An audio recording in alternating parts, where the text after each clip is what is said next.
कुणाल जी, आज हम आपसे बात करेंगे कर्म के ऊपर। सबसे पहले यही जानना चाहूँगी आपसे कि कर्म क्या है और कोई कर्म को समझने की क्षमता कैसे बढ़ा सकता है? देखिए, कर्म का सिद्धांत वैसे तो बहुत मुश्किल है, लेकिन अगर समझना चाहें तो फिर कुछ भी ऐसा नहीं है जो मुमकिन ना हो। कर्म की परिभाषा हर व्यक्ति के लिए अलग अलग है।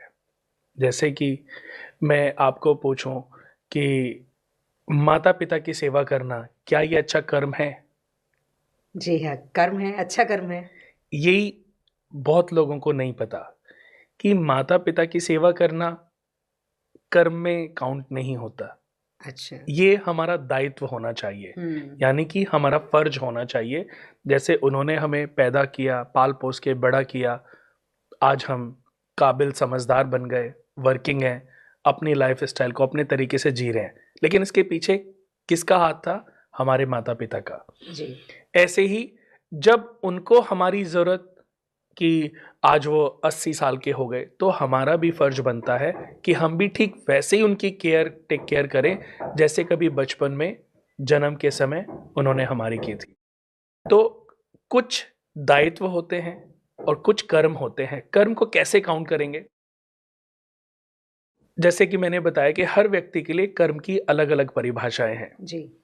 और समझना बहुत मुश्किल है कि सही कर्म क्या है और गलत कर्म क्या है? कैसे हम डिसाइड करें? तो बिल्कुल। बहुत अच्छा सवाल किया है आपने और मुझे लगता है कि शायद ये शो ज्ञानवर्धक भी साबित होगा उन लोगों के लिए जो अभी तक समझ नहीं पाए हैं।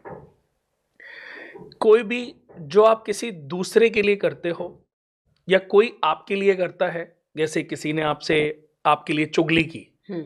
और आपको वो अच्छा नहीं लगा, हुँ। तो आपको किसी दूसरे के लिए भी वो चीज़ें नहीं करनी चाहिए।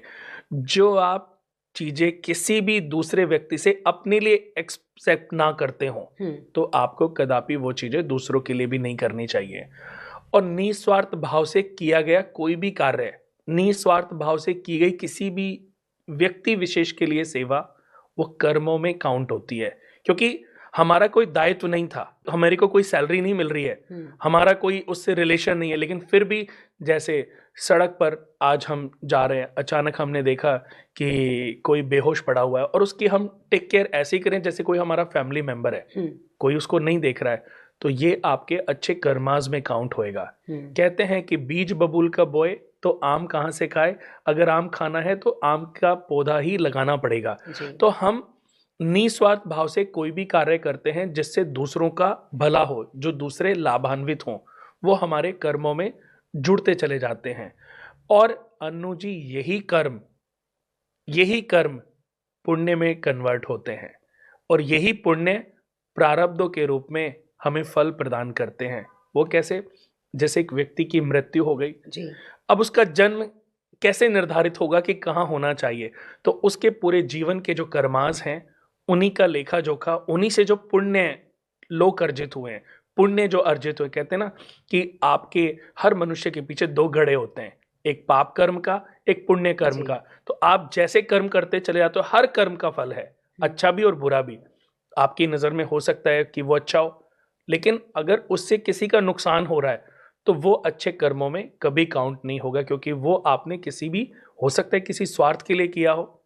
हुँ। आप गाड़ी चला रहे हैं, तेज गाड़ी चला रहे हैं, रास्ते में बहुत जगह, एक जगह पर बहुत सारा पानी भरा हुआ है, आपने कहा कि गाड़ी को तेज करके निकाल लेता हूँ कि शायद फंसने से बच जाएं। जी। आपके फैमिली के लोग बैठे थे, उन्होंने भी कहा हाँ तेज करके निकाल लो, अगर छोटा मोटा गड्ढा होगा तो तेजी से निकल जाएंगे।